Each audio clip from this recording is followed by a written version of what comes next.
الحمد لله وكفى وسلام على عباده الذين اصطفى اما بعد۔ بات چل رہی تھی اس سے پہلے سیرت کے متعلق، اور تذکرہ ہوا تھا کہ حضور علیہ السلام کے نبوت ملنے سے پہلے کے کچھ واقعات آپ کے سامنے بطور درس کے رکھے گئے تھے۔ اب آگے جو تذکرہ ہونا ہے وہ حضور علیہ السلام کی نبوت کے بعد کا تذکرہ ہونا ہے، نبوت کی ابتدا سے۔ چنانچہ اس سلسلے میں حضرت عائشہ رضی اللہ تعالی عنہا کی ایک روایت ہے کہ رسول اللہ صلی اللہ علیہ وسلم کے آغاز نبوت سے پہلے کچھ خواب نظر آتے تھے، اور جو خواب نظر آتے تھے دن میں وہی ہوتا تھا۔ لیکن یہ بات تھوڑا سا ہمارے ذہن میں رہے کہ ہم بھی اپنے خواب کو کہیں حجت نہ بنا لیں، اس لیے کہ اللہ کو نبی بنانا تھا، آپ کو یہ اللہ کا فیصلہ تھا۔ بظاہر دنیا کے اعتبار سے اللہ تعالیٰ نے آپ کو 40 سال کی عمر میں نبوت کی دولت سے سرفراز فرمایا، لیکن اللہ کے منصوبے کا حصہ تھا۔ اور آج کل یہ رواج امت کے اندر بہت عام ہو گیا ہے، لوگ اپنے آپ کو معتقد بنانے کے لیے یا اپنے آپ کو بڑا بنانے کے لیے یا ہم کسی کو بڑا بنانے کے لیے خواب پیش کرتے ہیں، جبکہ ہماری خواب کی کوئی حیثیت نہیں اور ہماری خواب کی کوئی حقیقت نہیں ہے۔ تو یہ بات ذہن میں رہے۔ لیکن چونکہ حضور علیہ السلام خاتم النبیین ہیں، تو ابتدا جو ہوئی وہ آپ کی وہ اس سے خوابوں کے ذریعے سے ہوئی۔ چنانچہ صحیح مسلم کی ایک روایت ہے، مسلم شریف کی ایک روایت ہے کہ حضور صلی اللہ علیہ وسلم نے صحابہ سے فرمایا کہ میں مکہ میں اس پتھر کو جانتا ہوں، اور میں تم کو وہ پتھر دکھا سکتا ہوں جو نبوت ملنے سے پہلے جب میں ادھر گزرتا تھا تو وہ پتھر مجھے سلام کرتا تھا کہ الصلاۃ والسلام علیک یا رسول اللہ۔ یہ مسلم شریف کی روایت ہے۔ حضور نے فرمایا کہ نبوت ملنے سے پہلے اس کا حال یہ تھا، میں اس پتھر کو تمہیں دکھلا سکتا ہوں۔ دوسری بات یہ کہ جب اللہ تعالیٰ کسی کو منصب نبوت سے سرفراز فرماتے ہیں تو پھر اللہ تعالیٰ اس کو محفوظ فرماتے ہیں۔ نبی معصیت سے محفوظ ہوتا ہے، اس کی حفاظت کی جاتی ہے۔ نبی علیہ السلام کی زندگی یوں ہی نہیں گزر رہی تھی، بلکہ اللہ تعالیٰ نے شروع ہی سے آپ کو تمام معصیت سے پاک و صاف رکھا، بلکہ جس نسل میں اللہ تبارک و تعالیٰ نے آپ علیہ السلام کو بھیجا، اس نسل میں بھی جو ہے اللہ تبارک و تعالیٰ نے برائیوں اور گندگیوں سے اس کو بھی پاک رکھا، اس لیے کہ محمد الرسول اللہ صلی اللہ علیہ وسلم کی آمد ہونی تھی۔ اب حضور علیہ السلام کی آغاز نبوت یہ ایک بہت بڑا واقعہ ہے، آغاز نبوت کا۔ چنانچہ آپ دیکھیں کہ سیدنا عمر ابن خطاب رضی اللہ تعالیٰ عنہ نے اپنے دور خلافت میں جب یہ چاہا کہ ہمارا کوئی کیلنڈر ہونا چاہیے، تو لوگوں سے رائے لی کہ ہم اپنا کیلنڈر کس تاریخ سے، یعنی کس سن سے کس وقت سے اس کو ہم متعین کریں۔ تو بہت سے صحابہ نے رائے دی تھی آغاز نبوت سے، یعنی حضور پر جو پہلی وحی آئی ہے اس سے اپنا کیلنڈر ہم بنائیں۔ بہت سے لوگوں نے یہ رائے دی تھی کہ حضور علیہ السلام کے دنیا میں تشریف لانے سے، چونکہ آپ کا آنا بھی دنیا میں بڑا انقلاب تھا، لیکن کچھ لوگوں نے یہ رائے دی تھی کہ ہم ہجرت سے اپنا کیلنڈر کا آغاز کریں۔ چنانچہ سیدنا عمر ابن خطاب رضی اللہ تعالیٰ عنہ نے اس کو پسند فرمایا، اور ہجرت سے، جسے کہتے ہیں سن ہجری، تو ہجرت سے ہمارے کیلنڈر کا آغاز ہوا۔ آپ دیکھیں اس بر صغیر میں جس میں ہم رہتے ہیں، پورا بر صغیر، انگریزوں کے آنے سے پہلے جو آپ کو دستاویز ملیں گے تو ان دستاویز میں ہجری کیلنڈر کی تاریخیں درج ہوتی تھی۔ یہ تو جہاں انگریز بہت کچھ چھوڑ کے گئے تو وہاں یہ بھی چھوڑ کے چلے گئے، بلکہ یوں کہو یہ بھی لے کے ہم سے چلے گئے کہ ہمارا سن ہجری ختم ہو گیا، ہمارے رواج سے ختم ہو گیا۔ اور اس کی میں آپ کو مثال دوں کہ آپ آج جائیں جمعہ کی نماز کے بعد، اور جمعہ کی نماز کے بعد اپنے بچوں کو بیٹھائیں، اور بیٹھانے کے بعد میں ان سے کہیں کہ بھائی اسلامی یعنی قمری مہینے کے نام بتلاؤ، قمری مہینے کے 12 نام بتلاؤ، تو آپ کو اندازہ ہو جائے گا کہ ہمارا اس سے تعلق کتنا رہا۔ اس کو تقویم کہا جاتا ہے، یعنی ہماری تمام چیزیں دینی اسی سے وابستہ ہیں۔ عدت کا مسئلہ اسی سے وابستہ ہے، رمضان کا مسئلہ اسی سے وابستہ ہے، اور اسی طریقے سے اگر قسم کا کفارہ ہو تو اسی سے وابستہ ہے، عبادات بھی اسی سے وابستہ ہیں۔ تقویم اس کیلنڈر کو، جس کو شمسی کیلنڈر کہا جاتا ہے، اس کی مخالفت نہیں کی جاتی ہے، لیکن ہماری تمام چیزیں جو رائج ہیں شریعت میں وہ اسی قمری کیلنڈر سے رائج ہیں۔ تو اس لیے بہرحال اس سلسلے میں ان ناموں سے بھی ہمیں واقفیت ہونی چاہیے۔ اب اگر ایک سوال کیا جائے کہ یہ بتلاؤ کہ اس وقت سن ہجری کون سا چل رہا ہے، تو ہم سمجھتے ہیں کہ بڑی تعداد میں نہیں بتا پائیں گے کہ سن ہجری 44 ہے، 45 ہے، 43 ہے۔ یہ ہماری صورتحال ہوئی ہے۔ اب جیسے جو ہے ربیع الاول آ گیا تو ہم یہ کہہ دیں گے بھائی ربیع الاول کا مہینہ ہے۔ اسی طریقے سے رمضان کا مہینہ ہمیں معلوم ہو گیا، شبرات کا مہینہ معلوم ہو گیا، لیکن بیچ کے ربیع الثانی، جمادی الاول، جمادی الاخر، یہ نام نہ ہم کو معلوم ہے اور نہ ہمارے بچوں کو معلوم ہے۔ تو بہرحال اس سلسلے میں بھی ہمیں جو ہے وہ فکر مند ہونا چاہیے اسلامی کیلنڈر کے اعتبار سے، اور اس کی بڑی اہمیت تھی اور ہے آج بھی۔ اسی طریقے سے آغاز نبوت میں حضور علیہ السلام غار حرا تشریف لے جایا کرتے تھے۔ غار حرا جبل نور پر ایک پہاڑی ہے، جبل النور پر ایک پہاڑی ہے، اس کو غار حرا کہتے ہیں۔ اس زمانے میں جب حضور علیہ السلام پر وحی کا آغاز ہوا ہے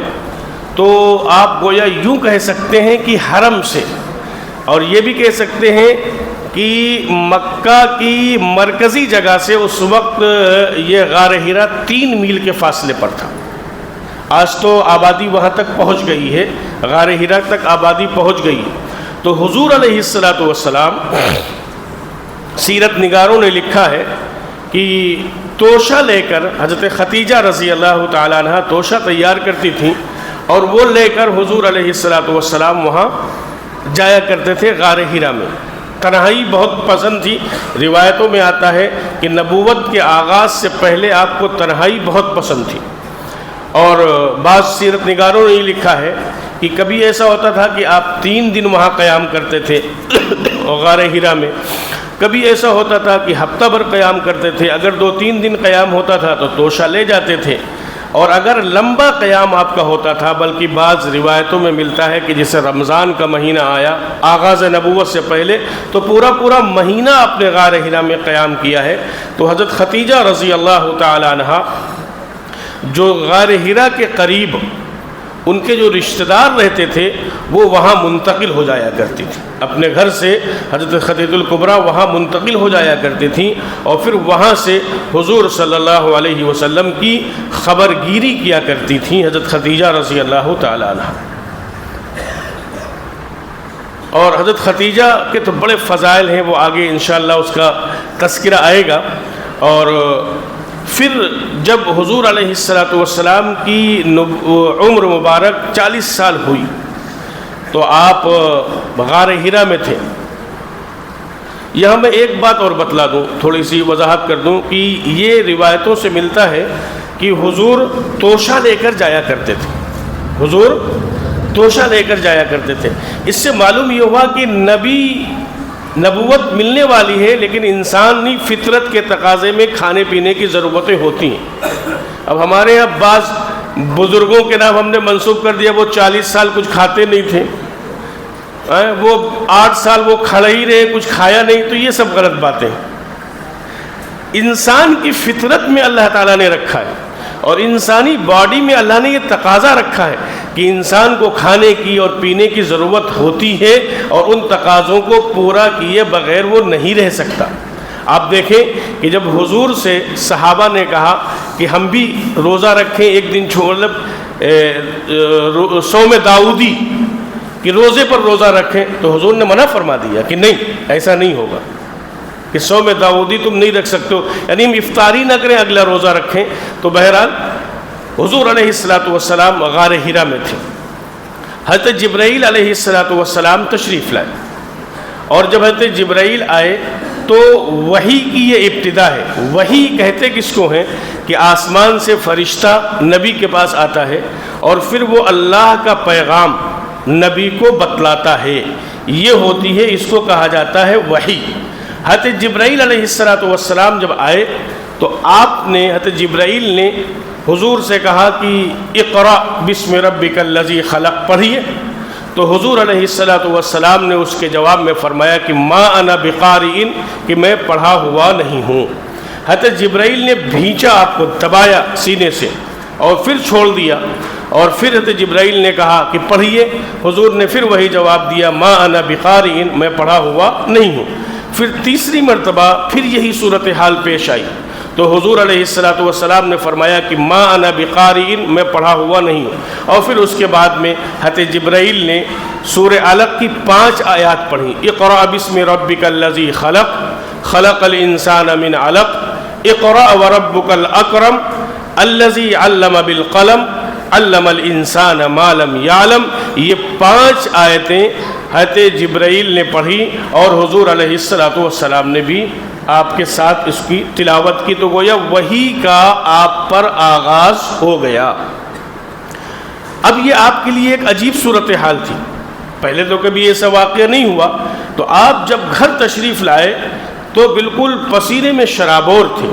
ٹھنڈک بھی لگ رہی تھی۔ تو حضور علیہ السلام گھر تشریف لانے کے بعد میں حضرت خدیجۃ الکبریٰ رضی اللہ تعالیٰ عنہ سے کہا مجھے چادر اڑا دو، کمبل اڑا دو، اور حضور علیہ السلام نے پھر حضرت خدیجہ سے فرمایا کہ مجھے اپنی جان کا خطرہ ہے، اور یہ واقعہ میرے ساتھ پیش آیا ہے۔ پہلی وحی کا یہ واقعہ حضور علیہ السلام نے بتلایا کہ یہ واقعہ ہمارے ساتھ پیش آیا ہے۔ حضرت خدیجۃ الکبریٰ رضی اللہ تعالی عنہا نے جو تسلی دی ہے، حدیث میں روایتوں میں جو الفاظ ملتے ہیں، حضرت خدیجہ نے فرمایا اللہ آپ کو ضائع نہیں کرے گا، اور ضائع کیوں نہیں کرے گا؟ اس لیے کہ آپ غریبوں کی مدد کرتے ہیں، آپ لوگوں کے لیے بھاگ دوڑ کرتے ہیں، لوگوں کے لیے کوششیں کرتے ہیں، آپ بیواؤں کی خبرگیری کرتے ہیں، آپ مسافروں کے کھانے پینے کا انتظام کرتے ہیں۔ یہ تمام باتیں گنوائیں حضرت خدیجہ رضی اللہ تعالیٰ عنہ۔ کیا بات، اس سے کیا سبق ملا؟ حضرت خدیجہ نے یہ نہیں فرمایا کہ آپ تنہائی میں بہت عبادت کرتے ہیں جا کر، یہ نہیں کہا، بلکہ اللہ کی مخلوق کی خدمت کا حوالہ دیا حضرت خدیجہ رضی اللہ تعالیٰ عنہ۔ اس لیے مخلوق کے کام آنا اور مخلوق کی خدمت کرنا یہ اللہ کو بہت پسند ہے۔ اسی لیے حضور علیہ السلام نے ایک حدیث ابن ماجہ اور ترمذی کی روایت ہے کہ وہ مسلمان جو لوگوں سے ملتا جلتا ہے، یعنی لوگوں کے درمیان رہتا ہے اور پھر لوگوں کی تکلیفوں پر صبر کرتا ہے، وہ اس مومن سے بہتر ہے جو لوگوں سے ملتا جلتا نہیں۔ یہ حضور علیہ السلام کا فرمان ہے۔ اچھا، دوسری بات، جو کام کرے گا، جو لوگوں کے درمیان رہے گا، جو لوگوں کی خبرگیری کرے گا، جو لوگوں کے کام آئے گا، اس پر الزامات بھی لگیں گے، اس کو بدنام بھی کیا جائے گا، یہ بالکل طے شدہ بات ہے۔ اسی لیے حضور نے فرمایا کہ مومن کی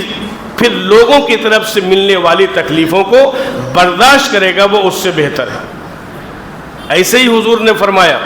کہ وہ آدمی جو نماز روزے کا پابند ہو، وہ آدمی جو نماز روزے کا پابند ہو، اور ایک وہ نمازی جو نماز روزے کا پابند بھی ہو اور نماز روزی کی پابندی کے ساتھ لوگوں کے کام آنے والا ہو، تو اس نمازی سے بڑھا ہوا ہے۔ تو بہرحال حضرت خدیجہ رضی اللہ تعالی عنہ نے یہ بات حضور صلی اللہ علیہ وسلم سے فرمائی اور تسلی دی، اور وہ سمجھ گئیں، بہت سمجھدار خاتون تھیں، کہ یہ اس دنیا کا معاملہ نہیں، آپ کے ساتھ جو واقعات پیش آ رہے ہیں یہ کسی اور دنیا کے واقعات ہیں۔ حضرت خدیجہ سمجھ گئی، لیکن تسلی کے جو الفاظ اس وقت بیوی نے دیے حضرت خدیجہ الکبریٰ رضی اللہ تعالیٰ عنہ نے، وہ بہت اہم تھے، اور حضور علیہ السلام کو ان الفاظ سے بڑی تسلی ہوئی۔ پھر حضرت خدیجہ رضی اللہ تعالیٰ عنہ اپنے چچا زاد بھائی ورقہ بن نوفل کے پاس حضور کو لے کر گئے۔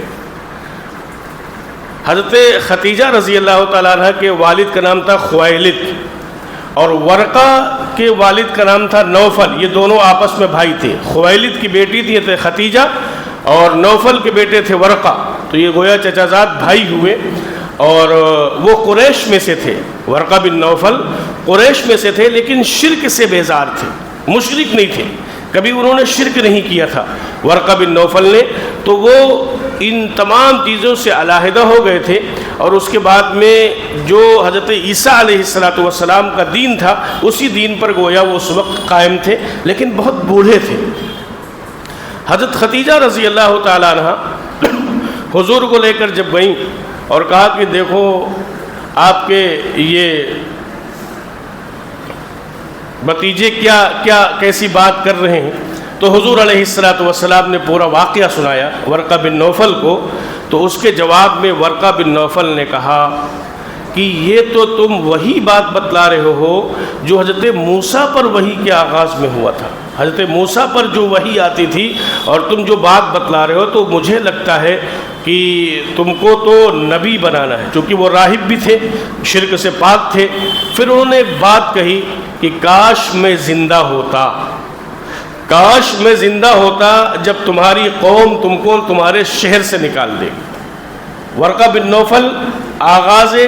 وحی کے درمیان یہ بات کہہ رہے، تو حضور علیہ السلام نے از راہ تعجب کہا میری قوم مجھ کو مکہ سے نکال دے گی، یعنی اپنے شہر سے نکال دے گی؟ یہ تو حضور کو تصور بھی نہیں تھا، اس لیے کہ وہ مکہ کے لوگ تو آپ کو صادق کہتے تھے، مکہ کے لوگ تو آپ کو امین کہتے تھے، اور اس سے پہلے آپ سن چکے ہیں کہ حجر اسود کو جب دیوار میں چننے کا مسئلہ آیا تو لڑائی کی نوبت آ گئی تھی، آپس میں جنگ کی نوبت آ گئی تھی، لیکن حضور صلی اللہ علیہ وسلم کو مکہ کے لوگوں نے اپنا فیصل بنایا تھا، اور حضور علیہ السلام کی اس حسن تدبیر سے ایک خوفناک جنگ ٹل گئی تھی، تو گویا ہاتھوں ہاتھ مکہ کے لوگ لیتے تھے۔ لیکن ورقہ بن نوفل کی زبانی جب یہ سنا تو بڑا تعجب ہوا حضور کو کہ میری قوم مجھے اپنے شہر سے نکال دے گی، تو کہا ہاں ایسا ہوگا، اور کاش میں زندہ ہوتا تو میں تمہارا ساتھ دیتا۔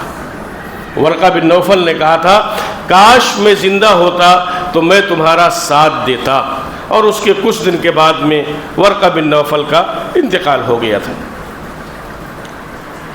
اب اس سلسلے میں مجھے ایک بات اور تھوڑی سی کرنی ہے کہ جیسے یہ تو مسلم ہے کہ حضور علیہ السلام پر پہلی وحی جو نازل ہوئی وہ سورہ علق کی یہی 5 آیات تھیں، جو ابتدائی 5 آیات ہیں۔ اس میں الگ الگ روایات بھی ہیں، اب کچھ لوگوں نے اس کی تطبیق بھی کی ہے۔ تطبیق اس معنی کر کی ہے کہ اس آیت میں یہ جو 5 آیتیں تھیں تو ان میں گویا پڑھنے کا حکم دیا گیا تھا، لیکن منصب رسالت میں کیا کام ہے اس کام کو کرنے کو نہیں کہا گیا تھا۔ اس کے بعد میں تطبیق کی ہے محدثین نے، اور یوں کہا ہے کہ پھر اس کے بعد میں جو وحی نازل ہوئی وہ یا ایھا المدثر قم فانذر وربک فکبر وثیابک فطہر والرجز فہجر، کہ اے چادر میں لپٹے ہوئے اٹھیں اور اپنے رب کی بڑائی اور عظمت کو لوگوں کے سامنے بیان کریں۔ تو گویا اس آیت میں منصب رسالت جو آپ کو دی گئی اس کی ذمہ داریوں کو اللہ تبارک و تعالیٰ نے بیان کیا۔ اسی طریقے سے ایک سورت ہے جس کو سورۃ الضحیٰ کہا جاتا ہے۔ کچھ حالات ایسے آئے، کچھ وقت ایسا آیا کہ وحی کا سلسلہ بند ہو گیا۔ جو وحی کا سلسلہ بند ہو گیا تو مکہ میں ایک خاتون تھی، اس نے ایک جملہ اس وقت کہا تھا، وہ بدبخت خاتون، وہ اگر آج آپ وہ جملہ سنیں تو آپ کے دل کو بھی تکلیف ہوگی۔ وحی کا سلسلہ جب بند ہوا تو اس بدبخت خاتون نے کہا تھا کہ محمد کو ان کے شیطان نے نعوذ باللہ چھوڑ دیا ہے۔ یعنی اس طریقے سے جملے، اس لیے شیطان کی طرف سے نعوذ باللہ جو باتیں آتی تھیں اس نے آ کے بتانا چھوڑ دیا، اس لیے اب کوئی بات نہیں آتی۔ تو اس موقع پر پھر اللہ نے جواب دیا تھا وَالضُّحَىٰ وَاللَّيْلِ إِذَا سَجَىٰ مَا وَدَّعَكَ رَبُّكَ وَمَا قَلَىٰ، کہ اے نبی نہ آپ کے اللہ نے آپ کو چھوڑا ہے اور نہ آپ سے وہ بیزار ہوا ہے۔ اللہ تعالیٰ نے اپنے پیغمبر کی شان میں یہ جواب دیا۔ اس بدبخت نے جب یہ بات کہی تھی تو حضور علیہ السلام کی اس بات کے جواب میں پھر اللہ نے یہ جواب دیا، اور اس کے بعد میں پھر وحی کا سلسلہ مستقل طور پر چلتا رہا۔ اب یہاں پر بات آتی ہے کہ ایمان کو قبول سب سے پہلے کس نے کیا؟ ہم اور آپ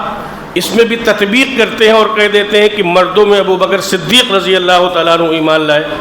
عورتوں میں حضرت خدیجہ رضی اللہ تعالیٰ عنہ ایمان لائیں، اور بچوں میں حضرت علی رضی اللہ تعالیٰ عنہ ایمان لائے، اور آزاد کردہ غلاموں میں حضرت زید بن حارثہ ایمان لائے، اور موجودہ غلاموں میں حضرت بلال رضی اللہ تعالیٰ عنہ ایمان لائے۔ ایک یہاں دھوکہ ہم لوگوں کو ہوتا ہے، ہم لوگ جب غلاموں کا تذکرہ کرتے ہیں تو حضرت زید بن حارثہ کا تذکرہ کرتے ہیں۔ حضرت زید بن حارثہ غلام نہیں تھے بلکہ وہ آزاد تھے، اور کسی نے ان کے قافلے سے ان کے گھرانے سے ان کو چرا کر اور بیچ دیا تھا۔ مکہ مکرمہ میں حضرت خدیجہ نے ان کو خریدا تھا، اور جب ان کو معلوم یہ ہوا کہ یہ غلام نہیں ہے تو ان کو گویا آزاد کر دیا تھا، تو یہ آزاد تھے۔ اب ان چاروں لوگوں میں سے ایمان سب سے پہلے کون لایا؟ تو یہ تو ایک تطبیق ہو گئی کہ مردوں میں ابوبکر صدیق پہلے ایمان لائے، عورتوں میں حضرت خدیجہ ایمان لائی، بچوں میں حضرت علی ایمان لائے، آزاد کردہ غلاموں میں حضرت زید بن حارثہ ایمان لائے۔ لیکن ہمیں جو ہے وہ کچھ روایتوں سے یہ پتہ چلتا ہے کہ سب سے پہلے جو ایمان لائیں وہ حضرت خدیجہ ایمان لائیں۔ حضور علیہ السلام کے دوست تھے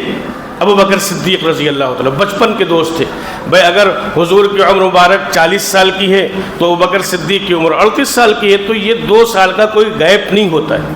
اور اگر کسی کو اپنے بارے میں جاننا ہو کہ ہم کیسے ہیں تو یا تو وہ اپنی گھر والی سے پوچھے کہ ہم کیسے ہیں، بس ساتھ وہی رہتی ہے تو بیوی بتائے گی کہ ہم کیسے ہیں، یا بچپن کا جو دوست ہوگا، اور بچپن کا جو دوست ہوگا اور ادھیڑ عمر تک اس کی دوستی باقی رہی ہو، ساتھ نہ چھوٹا ہو، تو وہ بتلائے گا کہ ہماری زندگی کیسی تھی۔ بچپن میں ساتھ میں کھیلا، پھر جوان ہوئے اور پھر ادھیڑ عمر میں پہنچے تو وہ صحیح بتلائے گا۔ تو ابو بکر صدیق رضی اللہ تعالیٰ عنہ حضور صلی اللہ علیہ وسلم کے بچپن کے دوست تھے، اور کئی تجارتی سفر بھی سیدنا صدیق اکبر رضی اللہ تعالیٰ عنہ نے حضور صلی اللہ علیہ وسلم کے ساتھ کیے تھے۔ اب میں اس ایمان لانے میں ایک واقعہ بتلاؤں۔ حکیم ابن حزام یہ حضرت خدیجہ کے بھتیجے تھے۔ حضرت خدیجہ ان کی پھوپھی تھی حکیم ابن حزام، اس کو یاد رکھیے گا، تاریخ میں بہت نام آئے گا۔ تو حکیم ابن حزام کے یہاں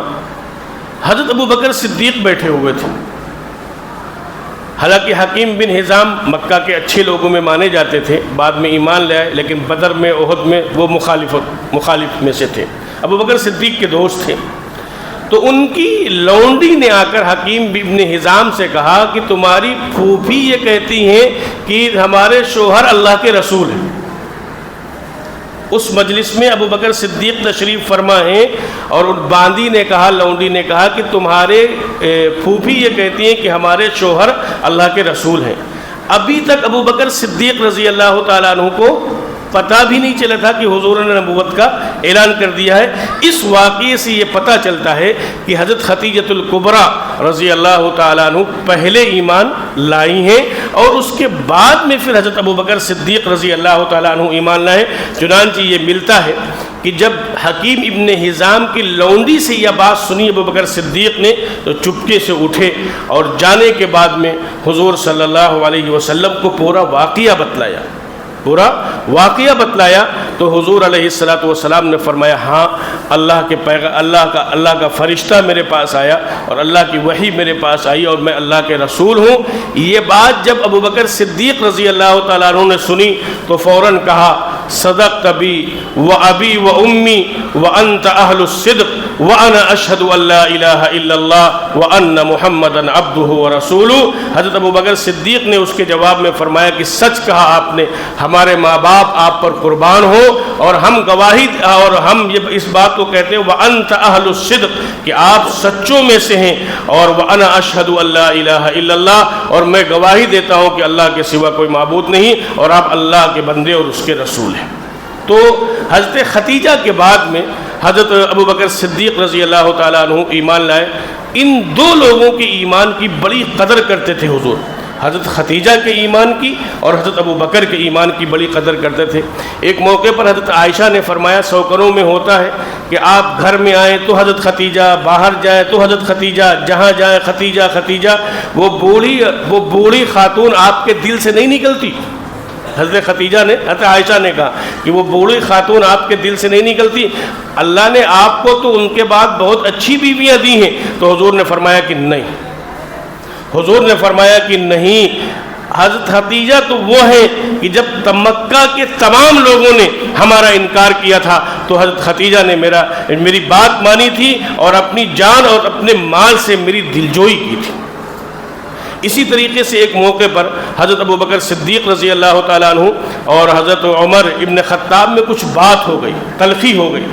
تو کچھ بات ابو بکر صدیق نے بھی کہہ دی ہوگی اور کچھ بات عمر ابن خطاب نے کہہ دی ہوگی۔ جب حضور کو پتہ چلا تو حضور اتنا غضبناک ہوئے، روایتوں کے اندر ملتا ہے کہ یہ پیشانی کے بال ہلنے لگے،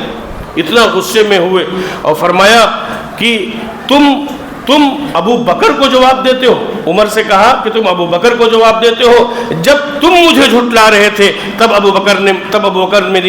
نے میری بات مانی تھی۔ اور پھر حضور نے فرمایا تھا مکہ کا کوئی ایسا آدمی نہیں ہے کہ جس کے سامنے ہم نے اسلام پیش کیا ہو اور وہ فوراً اس نے میری بات مان لی ہو، مجھ سے کچھ سوال و جواب نہ کیا ہو، اگر وہ کوئی شخص ہیں تو ابو بکر صدیق ہیں۔ اور پھر حضور نے فرمایا میری خاطر تم ان کو جواب نہ دیتے،